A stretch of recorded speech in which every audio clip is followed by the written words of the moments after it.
Buenos días.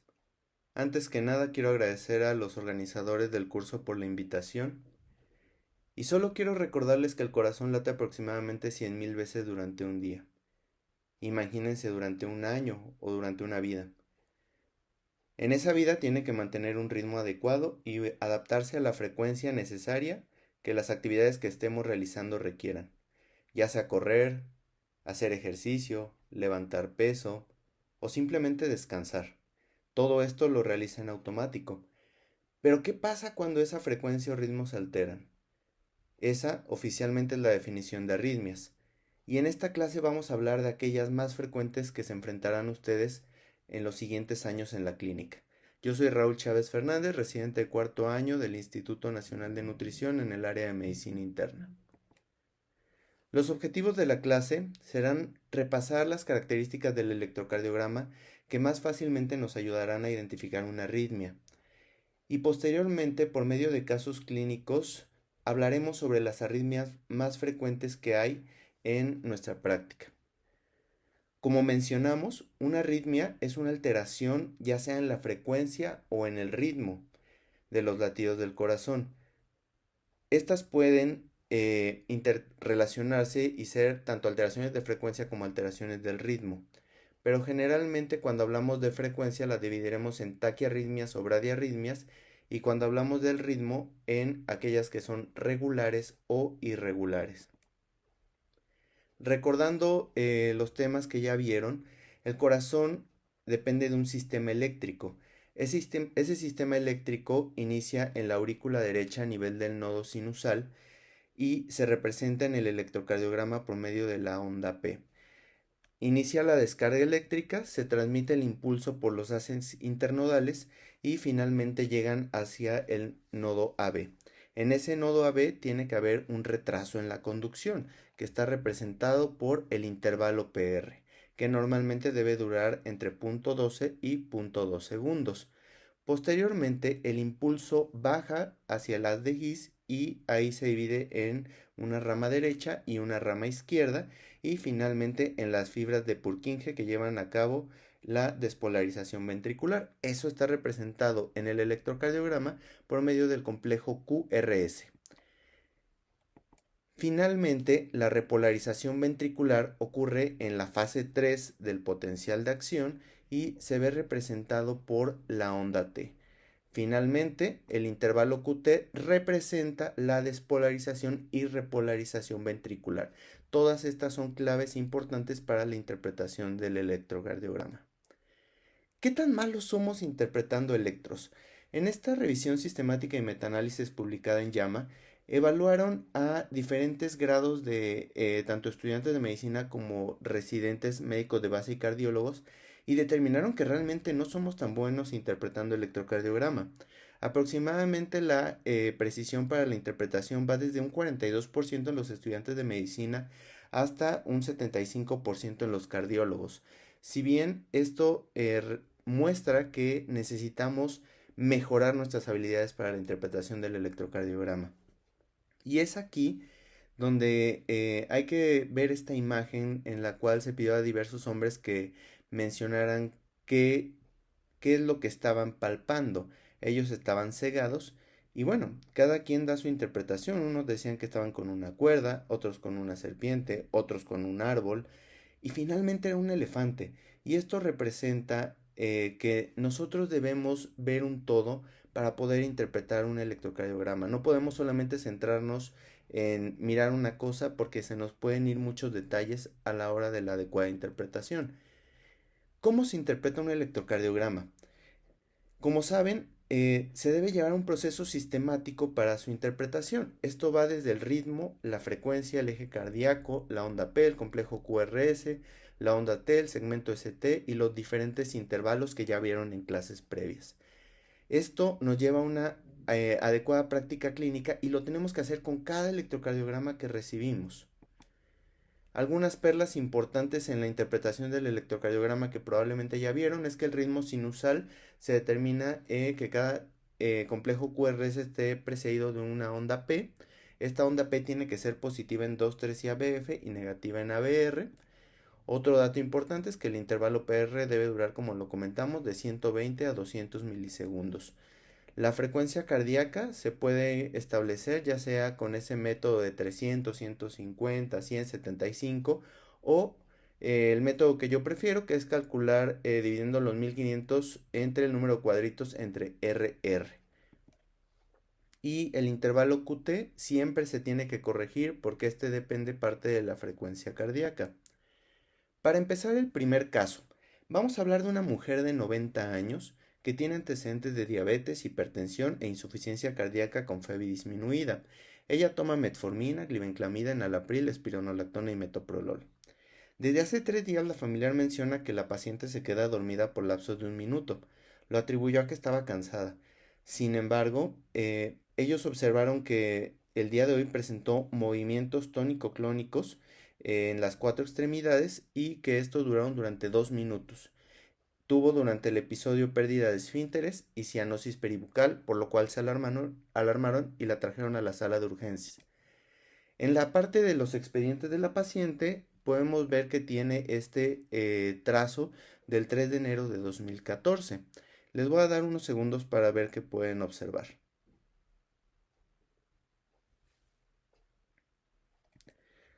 Como ven, entre cada RR hay 29 cuadritos. Este RR lleva un ritmo regular y el intervalo PR es normal. Entonces, a pesar de que no tenemos las otras derivaciones, pues parece por lo menos en D2 que el ritmo es probablemente sinusal.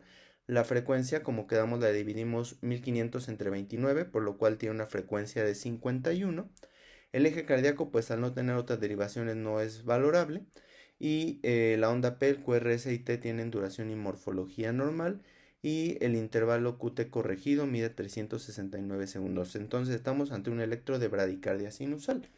Las causas de bradicardia sinusal son varias, van desde fármacos como beta bloqueadores, que es muy común, digoxina, calcio antagonistas, alteraciones hidroelectrolíticas como hipercalemia o hipermagnesemia, alteraciones en el automatismo, infecciones en lo que se denomina bradicardia paradójica, isquemia degenerativa, que probablemente es la más común, enfermedades infiltrativas, que ya son menos comunes, y algunos otros como traumas, radiación, hipoxia, hipertensión intracraneal y alguna valvulopatía grave. Entonces, una vez que determinamos que la bradicardia no es sinusal, tenemos que irnos probablemente al nodo AB. El nodo AB puede estar alterado y llevar a lo que se denomina bloqueo auriculoventricular. Estos pueden ser de 3 grados. El bloqueo AB de primer grado se caracteriza porque el PR está prolongado, dura más de 0.2 segundos, pero siempre hay una conducción a nivel ventricular, entonces cada onda P va después un QRS y eso determina un bloqueo AB de primer grado. Por otro lado, tenemos los bloqueos AB de segundo grado. Tenemos el primero que es MOVITS 1, en el cual vamos a observar que el intervalo PR cada vez se va prolongando más hasta que en una ocasión la onda P no conduce. Esto quiere decir que se trata de un fenómeno que se denomina de Benkeback. Por otro lado tenemos el bloqueo AB MOVITS 2. En este caso el latido sinusal no va precedido de prolongaciones progresivas del PR a diferencia del MOVITS 1 o el fenómeno de Benkeback. Esto se denomina un bloqueo MOVITS 2. Finalmente, el bloqueo AB de tercer grado o completo, en el cual vamos a observar que cada latido no va precedido de un complejo QRS y el ritmo atrial y el ventricular van totalmente dispersos uno del otro. Este es el bloqueo que tenía nuestra paciente. Es un bloqueo AB de tercer grado o completo. Finalmente, esto es indicación de marcapasos, tanto el bloqueo MOVITS 2 como el de tercer grado. Un dato muy importante es que en los pacientes que tienen infartos con elevación del ST en cara inferior, siempre hay que buscar dirigidamente que no vaya a tener alteraciones en el nodo AB. Esto porque hasta el 13% de pacientes que tienen un infarto de cara inferior pueden llegar a tener un bloqueo AB completo y esto aumenta el grado de urgencia del tratamiento. El segundo caso clínico es una doctora de 29 años. No tiene antecedente de importancia, no tiene toxicomanías y no tiene tratamientos previos. Ella acude por 3 días con palpitaciones, diaforesis y no ha tenido ningún otro síntoma acompañante. Ustedes la revisan, encuentran una cardíaca de 130, a la exploración nada relevante que haya que mencionar. Le toman un electrocardiograma y igualmente le daré unos segundos para ver qué es lo que observan.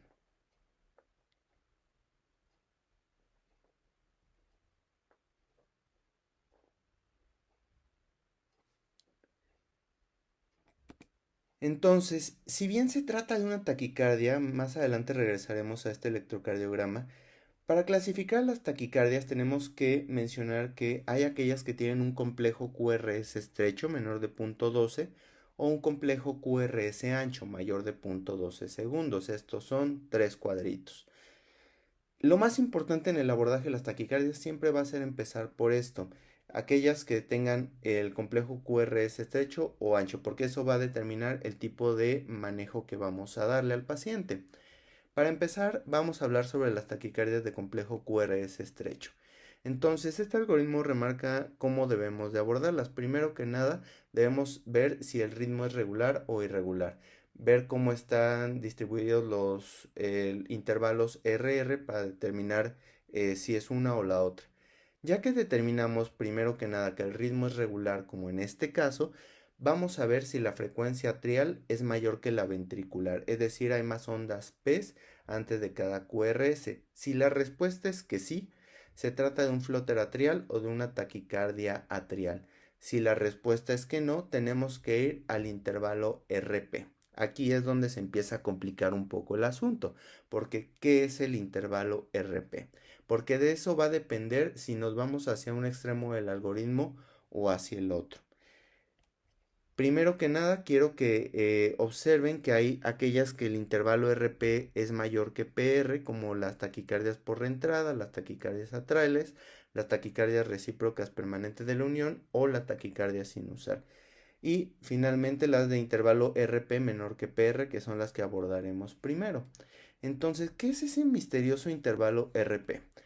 El intervalo RP es estructuralmente o funcionalmente no es algo que podamos describir, no es como la interpretación del electrocardiograma que uno es despolarización ventricular o repolarización ventricular, no, es más un concepto para la interpretación del electrocardiograma.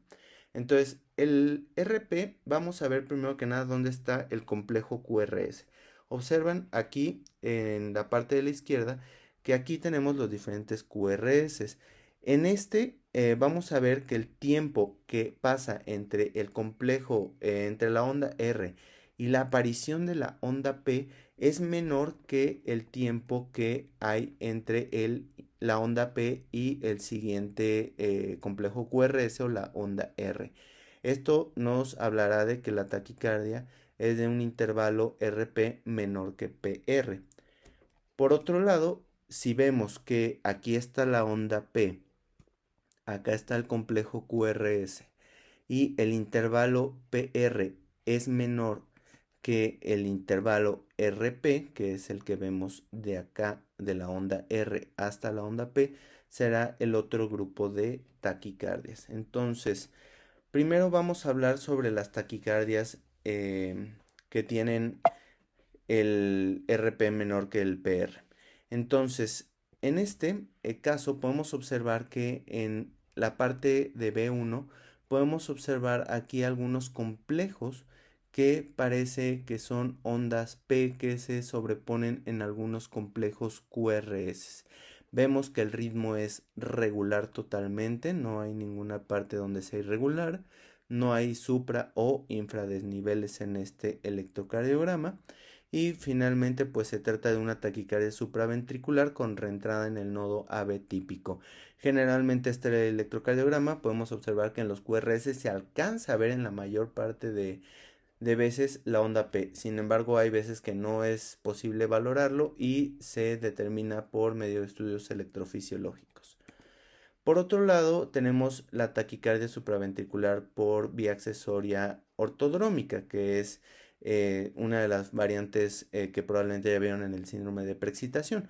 Como clave vemos que igualmente se tratan de una taquicardia de complejos QRS estrechos y podemos ver que aquí no alcanzamos a ver la onda P ni en B1 ni en D2, que normalmente es donde podemos ver la onda P. Y por otro lado vemos aquí esto, infradesnivel del ST, que es un dato que sugiere bastante una vía accesoria ortodrómica, aunque esto no es del todo específico, pero orienta bastante a que pudiera ser este trastorno de la conducción. Ahora, hablando de las taquicardias que son RP mayor que PR, tenemos que ver siempre a la onda P, porque eso nos va a marcar el tipo de probable taquicardia que nos enfrentamos.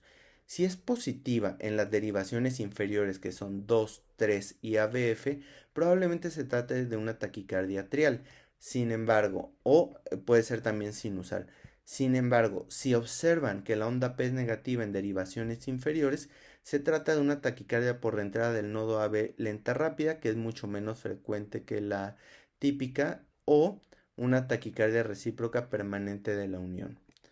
Entonces, aquí, en este electrocardiograma les quiero comentar cómo la onda P es negativa en las derivaciones inferiores. Aquí vemos cómo el intervalo PR es menor que el intervalo RP, a diferencia de las otras taquicardias. Entonces, esta es una taquicardia recíproca permanente de la unión. Este es un ejemplo de una taquicardia donde tiene las derivaciones inferiores una P negativa. Y por otro lado, en este electrocardiograma vemos un ejemplo de una taquicardia atrial monofocal. Vemos cómo, a diferencia del electrocardiograma previo, aquí se observa una onda P positiva en las derivaciones inferiores. Igualmente aquí me faltó marcar a BF, pero como dato importante para saber o que nos oriente el electrocardiograma a una probable taquicardia atrial monofocal, es que generalmente presentan una ruptura súbita de la arritmia, a diferencia de otras taquicardias como la taquicardia sinusal. Entonces aquí vemos cómo súbitamente se rompe la taquicardia atrial y pasa de nuevo a un ritmo sinusal en una frecuencia menor. Entonces, regresando al electrocardiograma de nuestro caso, tenemos que ver cómo lo vamos a abordar. Entonces, tenemos que hacer nuestro algoritmo clásico. Entonces, se trata de un electrocardiograma que está en sinusal. Vemos cómo siempre hay una onda P que precede a cada QRS. Vemos que la onda P es positiva en 1, 2 ABF y es negativa en ABR. Entonces, eso nos establece que es un ritmo sinusal. Ahora, para la frecuencia cardíaca, tienen que contar 1500 entre el número de cuadritos que hay aquí. A mí me dio una frecuencia cardíaca de 125. El complejo QRS, vemos que es un complejo QRS estrecho. Entonces, en la parte del algoritmo ya nos vamos a las taquicardias de complejo QRS estrecho. Vemos que tiene un ritmo regular. Entonces, ¿se acuerdan qué es lo que sigue después de ver el ritmo regular? Pues ver si la frecuencia entre los atrios y ventrículos es igual. O sea, siempre hay un QRS después de una onda P. Entonces, en este caso, pues vemos que en el D2 largo siempre hay un QRS después de la onda P. Entonces, ya que tenemos eso, tenemos que irnos a lo más importante en el caso de un abordaje de una taquicardia de complejos QRS estrechos, que es regular y que tiene una frecuencia de atrios y ventrículos 1 a 1, que es ver ese intervalo RP con relación a PR. Entonces, de nuevo nos vamos al complejo QRS. Vemos que la distancia de R hasta P es mayor que de P hasta R, por lo tanto nos tenemos que orientar hacia la onda P. Como recordarán, en los electrocardiogramas previos que tenían un RP menor que PR, como el caso de una taquicardia por reentrada nodal típica, no es el mismo escenario porque la P que ven aquí debería estar más cerca de acá o sobrepuesta en el complejo QRS, o si fue una taquicardia por vía accesoria ortodrómica, pues nos sugeriría un supra o un infradesnivel. Ahora, ya que tenemos que RP es mayor que PR, entonces ahora tenemos que ver la onda P. La onda P es positiva en las derivaciones inferiores. Entonces, eso les recuerda que el algoritmo nos va hacia una taquicardia atrial o a una taquicardia sinusal. ¿Y cuáles son las características que sugieren una taquicardia atrial? Pues es que las ondas P tienen una morfología particular, que en este caso no lo es, tienen una morfología normal. Y muy importante, la taquicardia atrial, recuerden que cede generalmente de manera espontánea. En este electrocardiograma, pues no vemos una variación de ese tipo, entonces parece que nos enfrentamos contra una taquicardia sinusal, que puede ser desencadenada por muchos factores, desde estrés, uso de tóxicos, fiebre, trauma, tromboembolia pulmonar. Entonces habrá que realizar el estudio pertinente para determinar la causa de la taquicardia sinusal, pero por lo menos en la parte del electrocardiograma, ahí nos detenemos en el algoritmo. Ahora, vamos al tercer caso. En este caso hablaremos de un hombre de 52 años que tiene antecedente de diabetes tipo 2 e hipotiroidismo. Este paciente se encuentra hospitalizado por una neumonía por COVID desde hace 8 días. El paciente está con mascarilla reservorio, está bastante grave y está de guardia, y el equipo de enfermería te habla porque el paciente tiene palpitaciones desde hace 15 minutos. Tú vas a revisarlo, ves que tiene una frecuencia de 150, el resto de signos vitales pues está discretamente hipertenso, pero no hay nada que resaltar. Auscultas el corazón, no encuentras soplos, fenómenos agregados, S3, nada. Encuentras una exploración normal y pues ves que está hemodinámicamente estable, tienes tiempo para tomarle un electrocardiograma. Entonces le tomas el electrocardiograma y se lo muestro a continuación, y de nuevo le doy unos segundos para que lo vean.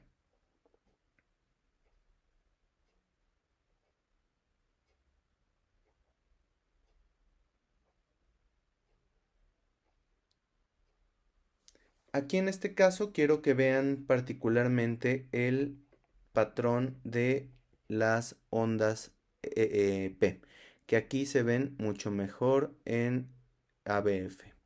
Vean cómo tiene este patrón típico en dientes de sierra. Entonces estamos ante un flóter atrial. Entonces, en la parte del algoritmo, ahora vemos que hay varias ondas P antes de cada QRS. Entonces, ahora vamos hacia este lado del algoritmo. Estamos o ante un flóter atrial o ante una taquicardia atrial. Vamos a ver cómo distinguirlos. Entonces, el flóter atrial es una arritmia muy frecuente. Se van a encontrar con muchos electrocardiogramas con flóteres atriales. Es de hecho la segunda más común, solamente después de la fibrilación atrial. El mecanismo por el cual se produce generalmente son alteraciones por fibrosis que generan macrorreentradas, que son estos circuitos grandes que se producen en la aurícula derecha y que finalmente van hacia el nodo AB y hacia la de His. Si no existiera el nodo AB, pues el paciente lleva una frecuencia cardíaca mayor a 200. Eso es seguro y es característico de un flóter atrial. Y eso probablemente, si hay una disfunción, lo lleve a la muerte. O si hay una vía accesoria, como es el caso también de la fibrilación atrial. El, el flote atrial lo podemos clasificar como típico, que es el más común, que es el 90% de casos, el cual se produce cerca del anillo tricuspidio en un área que se denomina istmo cabo tricuspidio, y que generalmente es el sitio donde el electrofisiólogo irá a hacer la ablación en los flotters atriales típicos.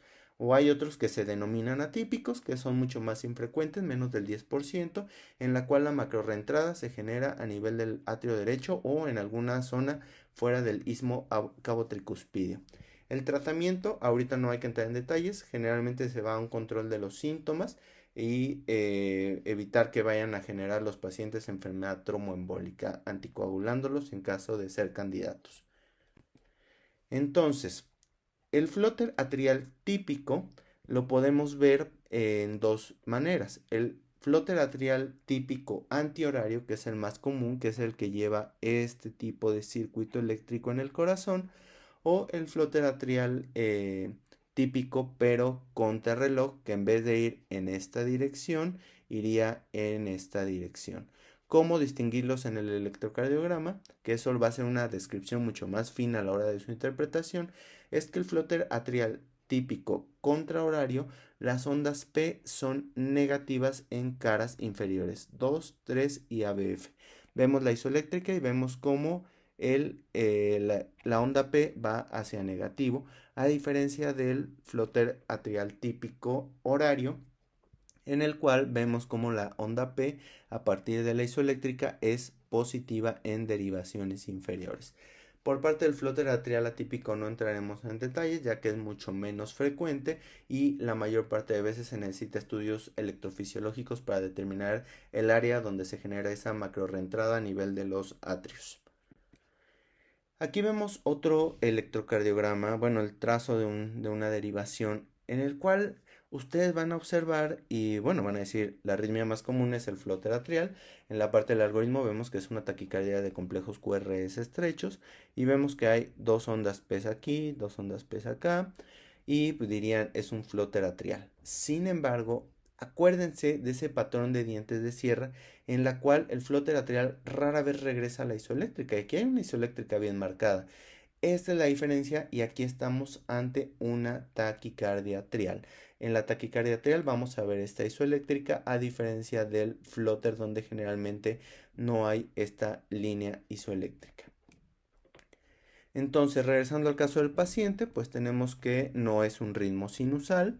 eh, la frecuencia cardíaca, si bien la de RR va a 115, la frecuencia atrial va mucho más rápida. Vemos como hay diferentes ondas P's entre cada QRS. Entonces, aquí vemos que es una frecuencia atrial mayor que la ventricular. Entonces, estamos ante estas dos probables arritmias. Vemos que tiene un patrón en dientes de sierra, no hay una línea isoeléctrica como veíamos en el ejemplo de la taquicardia atrial, por lo tanto se trata de un flúter atrial y las ondas F, que así se denominan este tipo de ondas del flúter, F mayúscula, a diferencia de las F minúsculas de la fibrilación, son positivas en 2, 3 y ABF.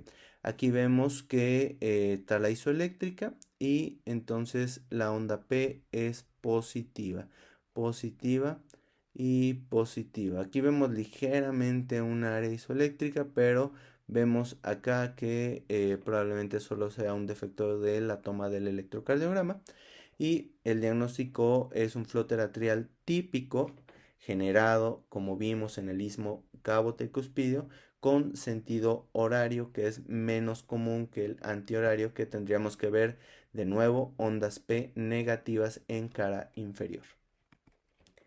Ahora, el siguiente caso es un hombre de 74 años que tiene antecedentes de diabetes, hipertensión, tuvo un infarto en 2012 y en enero del año pasado tuvo un EBC isquémico frontotemporal izquierdo, que actualmente pues está acudiendo a su rehabilitación. No encontraron nunca la causa de ese EBC isquémico y pues llega a tu consulta. El paciente toma insulina, metformina, enalapril, metoprolol, aspirina y atorvastatina. Parece que tiene un buen manejo de sus comorbilidades. Sin embargo, el paciente te comenta que acudiendo a sus rehabilitaciones empezó a sentir palpitaciones y disnea desde hace 3 semanas, que no había notado previamente. Tú lo revisas, encuentras que tiene taquicardia y que los ríos cardíacos son arrítmicos. No le encuentran ningún soplo y el resto de la exploración pues es normal fuera de las secuelas neurológicas del EBC. Le tomas un electrocardiograma y ves lo siguiente. Les dejo unos segundos para que lo vean.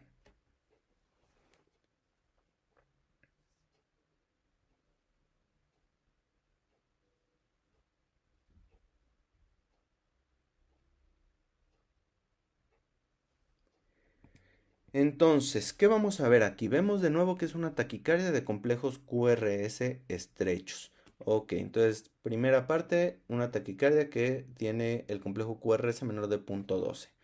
Sin embargo, aquí observamos que en ningún complejo QRS va precedido de ondas P. No las alcanzan a ver ni en D2 ni en B1.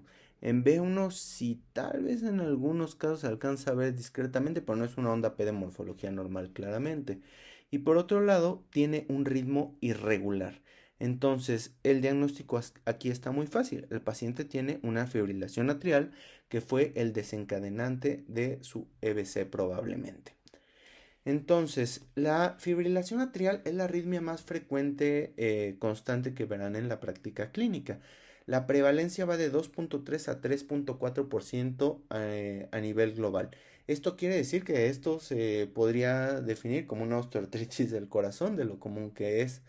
En esta entidad, los impulsos eléctricos de los atrios se sobreponen con los impulsos eléctricos desorganizados que veremos más adelante cómo se forman y se espera que en un futuro esta arritmia se presente en uno de cada 4 adultos mayores. Esta arritmia se asocia a comorbilidades como diabetes, hipertensión, edad, conforme el paciente va envejeciendo, factores genéticos, pacientes que nacieron con un alto peso al nacer, pacientes con hipertiroidismo, con enfermedades cardíacas, renales, pulmonares, obesidad. Básicamente lo que quiere decir esto es que si tu paciente tiene alguna comorbilidad, tiene un riesgo elevado de tener fibrilación atrial. Y vemos que para 2050 la tasa por millón de habitantes va a ser extremadamente alta. Ahora, esto cada vez se presenta mucho más frecuente conforme el paciente va envejeciendo. Vamos a ver que es mucho más probable encontrar una fibrilación atrial en un paciente de 70 a 74 años que en un paciente de 35 a 39 años.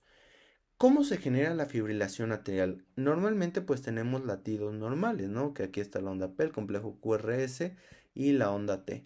Sin embargo, en estos casos particulares vamos a observar que hay un ritmo totalmente desorganizado que se va a generar por alteraciones a nivel estructural o eléctrico del corazón. No queda bien establecida la fisiopatología de la fibrilación atrial, pero lo que se sabe es que se necesitan varios desencadenantes.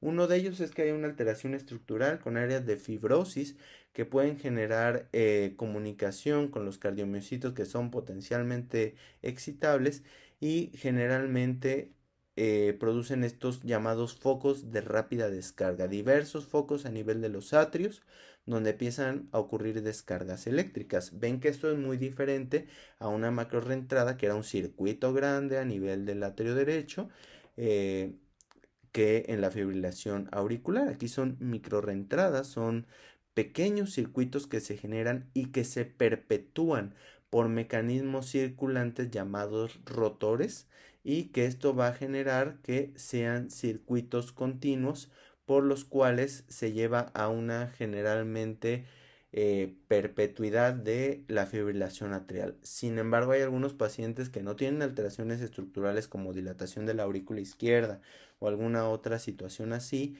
que generalmente en estados agudos pueden producir fibrilación atrial, pero esto no está muy bien entendido por qué ocurre. El tratamiento de la fibrilación atrial, pues al igual que el flóter atrial, es modificar los factores de riesgo, controlar la frecuencia cardíaca o ritmo, ya sea con medicamentos, cardioversión o ablación, y finalmente la prevención de EBC por medio de esta escala, la cual nos va a predecir qué pacientes tienen mayor riesgo de enfermedad tromboembólica, tomando en cuenta diferentes factores, como si el paciente es cardiópata, tiene hipertensión, su edad mayor de 75 años, diabetes, EBC, enfermedad vascular, si es mujer o si es de una edad de 65 a 75 años. Todo esto si es mayor o igual a 2 o en algunos autores sugieren que sea mayor, uno o más, sugieren anticoagular para prevenir que vayan a formar trombos como el caso de nuestro paciente. Ahora, en este electrocardiograma es muy particular. Vemos que tiene un ritmo irregular. Vemos que la distancia entre cada RR es diferente. Entonces, pues uno diría, esto sugiere fibrilación atrial, ¿no? Sin embargo, quiero que vean aquí estas ondas. ¿Se acuerdan que las acabamos de ver en el caso pasado? Estos son dientes de sierra. Son dientes que no se acercan a una isoeléctrica y que se presentan en este patrón con una frecuencia atrial mayor que la ventricular, pero se alcanza a ver muy bien el patrón de dientes de sierra y esto se denomina un flúter atrial con conducción aberrante. Entonces, no todas las arritmias irregulares son fibrilación atrial. Es bien importante saber eso. Hay el escenario como el flúter atrial con conducción aberrante, como este caso, la cual a veces es difícil interpretar cuando uno va apenas exponiéndose a estos casos. Ahora vemos este escenario diferente, igualmente vemos que es un ritmo irregular, sin embargo aquí sí alcanzamos a ver claramente la onda P, no tiene ese patrón en dientes de sierra que veíamos en el electrocardiograma previo y analizando bien a detalle, por eso siempre va a ser importante analizar a detalle todas las características del electrocardiograma, vemos que la onda P tiene una morfología diferente entre cada latido. Esto se caracteriza la taquicardia atrial multifocal. Entonces, repasando, que taquicardias de complejo QRS estrecho pueden llevar un ritmo irregular, fibrilación atrial, taquicardia atrial multifocal o un flúter atrial con conducción aberrante. Son generalmente los escenarios más comunes. ¿Cómo diferenciarlos? La fibrilación atrial generalmente no vamos a ver una onda P o vamos a ver ondas F, que son las ondas de la fibrilación atrial, muy pequeñas y no con la morfología característica. El flúter atrial con conducción aberrante, donde vemos ese patrón en dientes de sierra entre cada complejo QRS irregular. Y por otro lado, la taquicardia atrial multifocal, donde sí vemos la onda P de la morfología clásica, pero entre cada latido la onda P tiene una morfología diferente. Ahora vamos con nuestro sexto caso. Es un paciente hombre de 52 años, tiene diagnóstico de artritis reumatoide. El paciente toma metotrexate, se lo inyecta dos veces por semana, toma hidroxicloroquina y toma ácido fólico. El paciente acude a consulta con el reumatólogo para seguimiento de la artritis reumatoide. Sin embargo, durante la consulta, el paciente tuvo dolor torácico, diaforesis y pérdida súbita del estado de alerta. Usted lo revisa, no detecta ventilación ni pulso y pues alarma, código azul. Entonces, ustedes, después de ver todos los protocolos de reanimación cardiopulmonar, determinan que tienen que pedir ayuda e iniciar compresiones. En este caso, pues se inician las compresiones. Afortunadamente había una enfermera que pudo acercar el carrito de paro que había en el piso donde estaba el paciente. Le conectan los electrodos y ven este patrón que eh, se diferencia de los previos que veíamos. Aquí vemos complejos QRS anchos, mayores de 0.2. No vamos a hablar ahorita por lo menos de entrada de qué tipo es, pero ya por lo menos ven que tiene una taquicardia de complejos QRS amplios. Entonces, ¿qué opciones tenemos en este caso? Puede ser o una taquicardia ventricular monomorfa, polimorfa o una taquicardia supraventricular con conducción aberrante o una fibrilación ventricular. Entonces, hablando sobre la taquicardia ventricular monomorfa, podemos definirla como aquella que se presenta con más de 3 latidos con complejo QRS mayor de 0.12 segundos, que eso es lo que la diferencia de las extrasístoles ventriculares. Y aquí se caracteriza por ser sostenida si dura más de 30 segundos o no sostenida, que es menor de 30 segundos. La taquicardia ventricular polimorfa, que cuando se asocia a un intervalo QT prolongado, se llama torsada de Poix.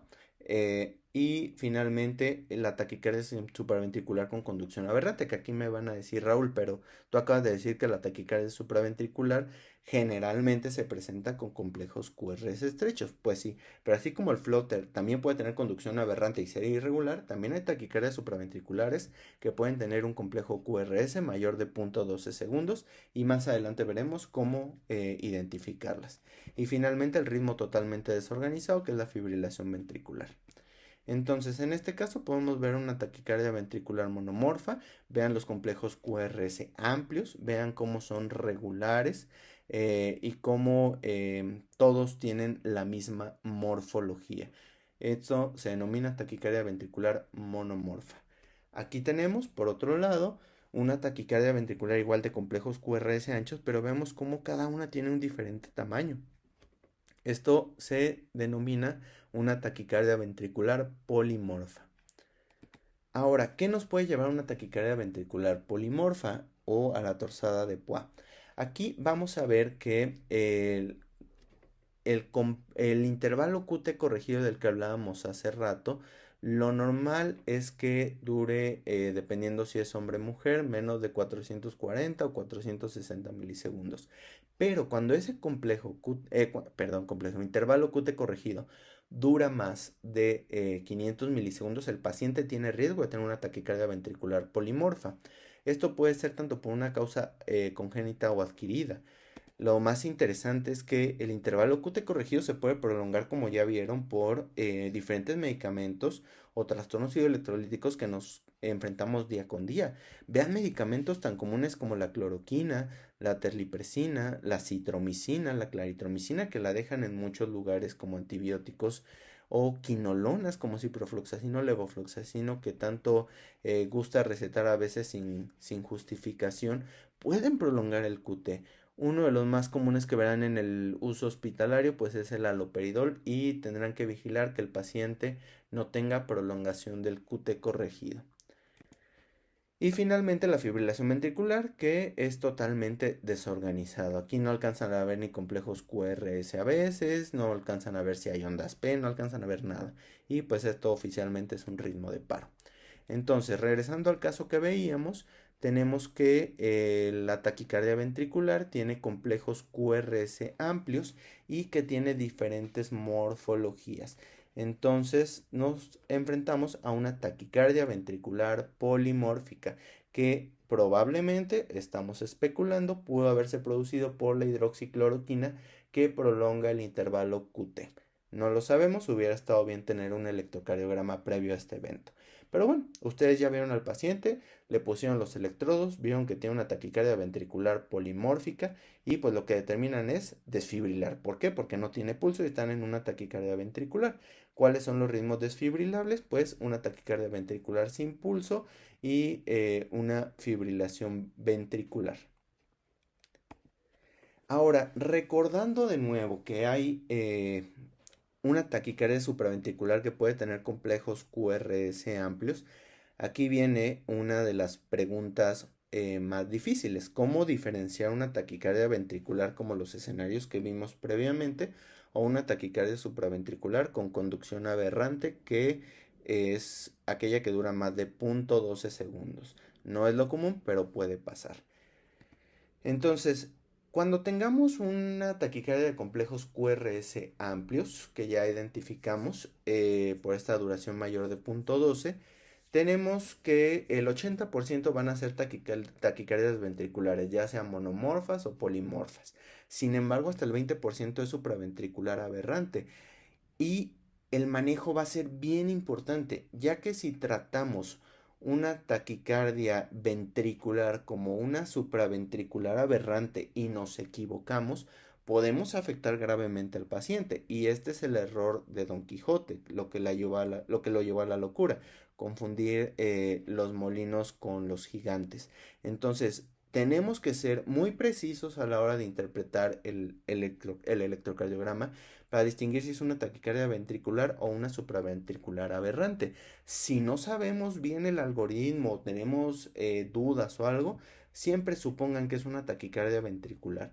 Si bien hay algunas características que veremos más adelante para poder distinguir una de las otras, muchas veces es difícil incluso para cardiólogos expertos distinguirlas por lo complejo o lo sutiles que pueden ser los detalles para su interpretación.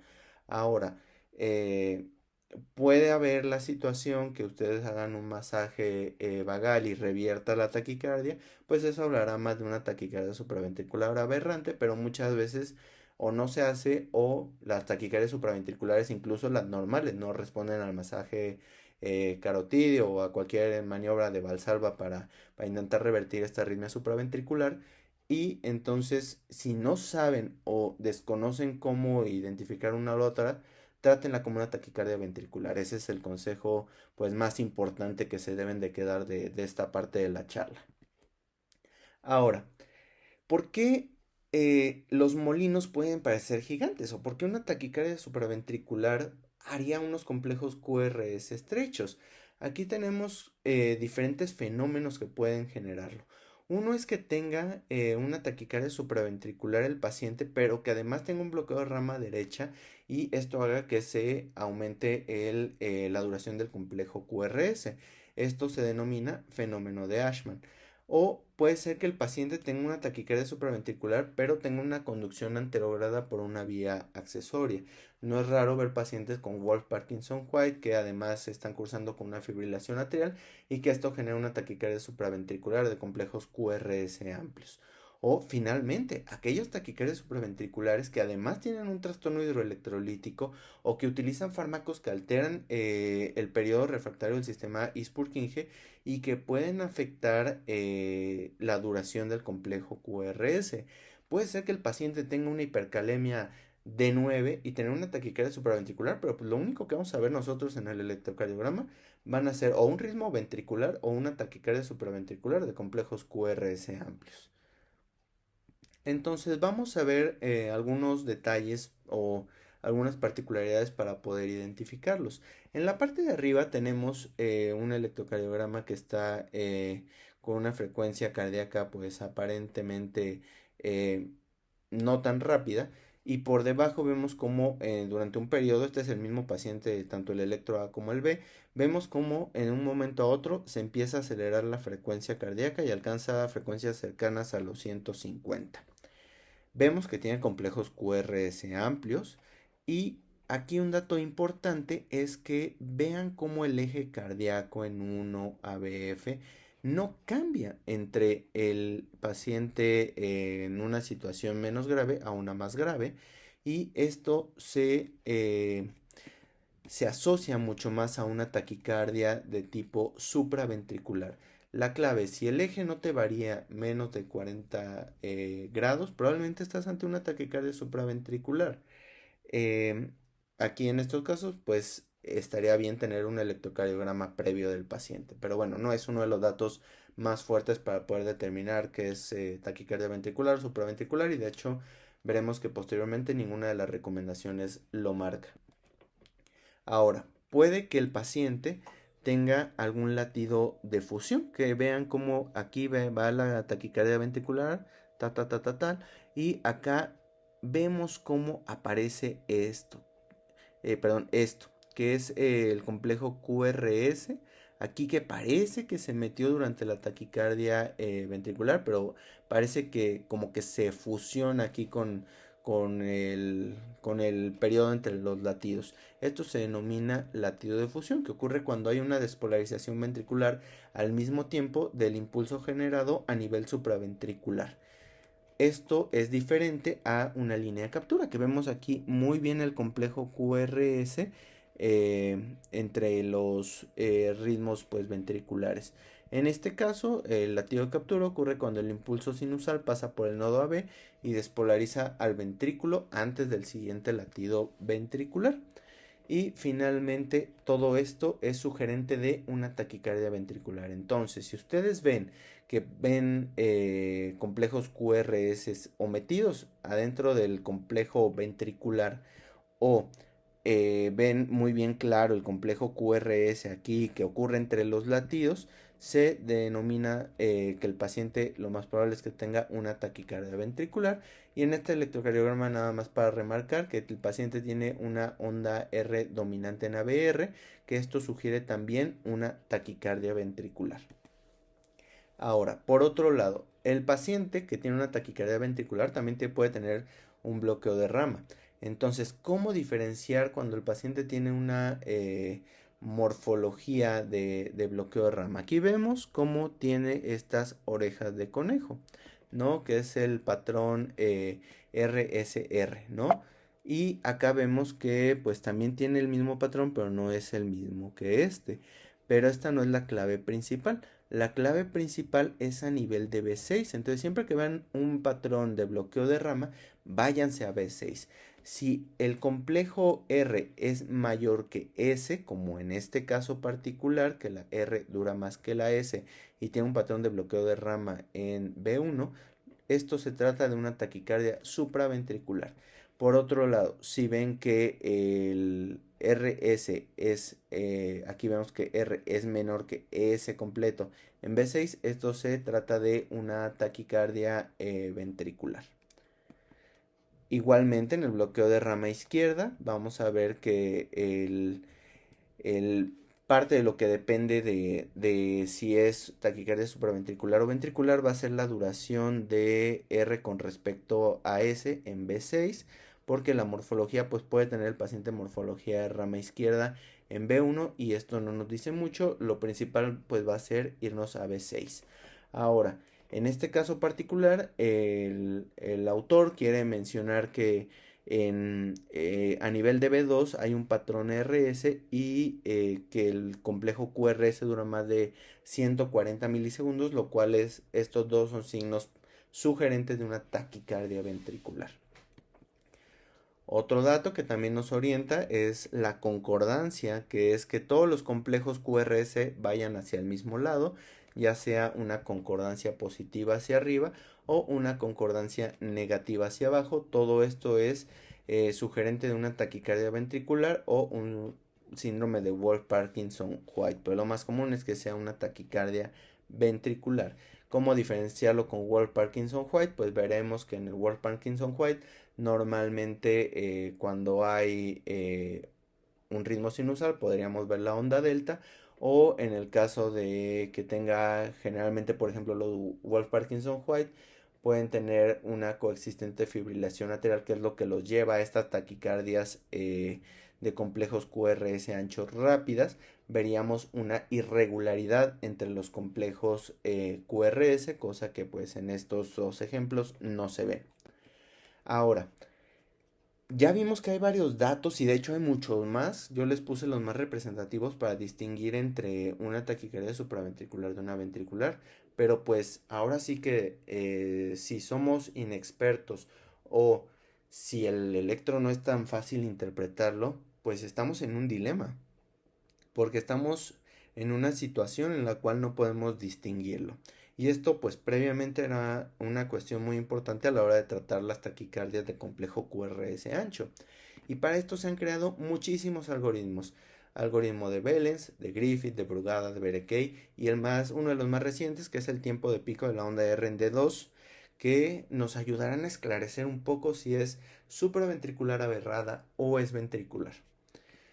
El primero o el más nuevo tal vez de ellos es un algoritmo rápido en el cual te dicen analiza de 2 y si el tiempo que ocurre entre la isoeléctrica y el pico del complejo QRS a nivel de la onda R es menor de 50 milisegundos, probablemente es una taquicardia supraventricular, y si es mayor de 50 milisegundos, probablemente es ventricular. Este algoritmo pues tiene una buena sensibilidad y especificidad. Sin embargo, a veces pues es difícil lograr distinguir ese límite, ya que pues recordemos que cada cuadrito pues son 40, entonces 50 pues sería un cuadrito y ligeramente un poquito hacia la derecha. Eso o modificamos la velocidad del electrocardiograma y tal vez nos podría ayudar más fácil a distinguirlo. Otro es el de los criterios de Brugada, que es uno de los más famosos, en el cual vamos a tener 4 características que todas deben ser que no, para determinar que un paciente tiene taquicardia supraventricular aberrada. Si el paciente tiene concordancia positiva o negativa en todas las derivaciones, entonces se trata de una taquicardia ventricular. Si la distancia entre los RS es mayor de 100 en una derivación precordial, igual es ventricular. Si vemos un latido de captura o de fusión, es ventricular. O si se tienen estos criterios morfológicos del bloqueo de rama derecha con izquierda en B1 y en B6, como veíamos de la relación R con S, determina si es ventricular o supraventricular. Es decir, necesita tener los 4 criterios que no, para poder determinar que es una taquicardia supraventricular aberrada. Este estudio de los criterios de Brugada inicialmente pues tenía una sensibilidad y especificidad bastante alta, sin embargo la reproducibilidad no ha sido lo misma, ya que obviamente la variación interobservador entre los electrocardiogramas cambia como veíamos al inicio. Entonces, si alguno es positivo, es taquicardia ventricular, no hay más que decir. Y finalmente, probablemente uno de los menos prácticos por la complejidad en el contexto de una urgencia de ver una taquicardia ventricular es el algoritmo de Berkeley, en el cual contempla también criterios morfológicos que tal vez no vale la pena tanto revisar, y en este se utiliza la velocidad de iniciación o terminación menor de 1, que esto pues deberíamos de ver cómo inicia y cómo termina para poder saber si lo cumple o no. Sin embargo, pues, no es el que yo les recomendaría principalmente para utilizar. Probablemente les recomendaría más o Brugada o el de D2. Ahora, ya para aplicar lo aprendido previamente. Tenemos una taquicardia de complejos QRS amplios, mayores de 0.12 segundos, y vamos a ver las diferentes características que podemos analizar en este electro. Primero, en B1 observamos una morfología de bloqueo de rama derecha, estas orejas de conejo. Siempre que vean estas orejas de conejo en B1, lo que les dije, váyanse a B6. Si S es mayor que R, sugiere más una taquicardia ventricular, y si R es mayor que S, sugiere supraventricular, pero en este caso S parece ser predominante a R, por lo tanto sugiere más una taquicardia ventricular. Otros datos que refuerzan esta conclusión es la presencia de una onda R predominante en ABR, y finalmente el tiempo de la isoeléctrica a la onda pico en D2 es mayor de 50 milisegundos, por lo tanto también sugiere taquicardia ventricular. Y finalmente aquí observen, antes de los complejos QRS en B1, observamos que en algunos de ellos, no en todos, se ven estas ondas. Estas ondas sugieren disociación aurículo-ventricular, y esto es concordante con una taquicardia ventricular. Entonces, ¿qué conclusiones tenemos? Siempre que tengan un electrocardiograma, hagan una revisión organizada, el mismo orden siempre. Todo esto llevará a que no tengan error o no se les vaya nada. Siempre que tengan un electrocardiograma, tengan un contexto clínico también, porque esto nos va a llevar a una adecuada interpretación y una buena toma de decisiones con relación al diagnóstico y al manejo de la arritmia. Siempre tómense su tiempo, no hay prisa, y si la hay solo requieren un trazo, que ese se los puede dar el carrito de paro o se los puede dar el monitor si tiene un monitoreo cardíaco, pero si tienen el tiempo de tomar un electrocardiograma, tómense su tiempo para analizarlo. Si solamente tienen para un trazo y la urgencia lo apremia, pues ahí se va la decisión en tres cosas: o desfibrilan, cardiovierten, o ponen marcapasos, o el paciente está en un paro cardiorrespiratorio. Ahora, en el caso de que ustedes tomen un electrocardiograma, siempre es obligatorio interpretarlo. Ustedes no sean de los médicos que solamente toman el electrocardiograma y no lo leen. Siempre léanlo y vean qué deben sacar de cada uno, y vean las características más importantes y hagan el proceso sistematizado en cada uno para llegar a una conclusión, y que ustedes entreguen el electrocardiograma interpretado. Ya que lo entreguen, lo mejor es que siempre reciban una retroalimentación para ver en qué acertaron, en qué se equivocaron, y así ir ganando cada vez más experiencia. Y bueno, muchas gracias. Es para mí un honor haber estado con ustedes, y pues cualquier cosa estamos en la sección de preguntas y respuestas.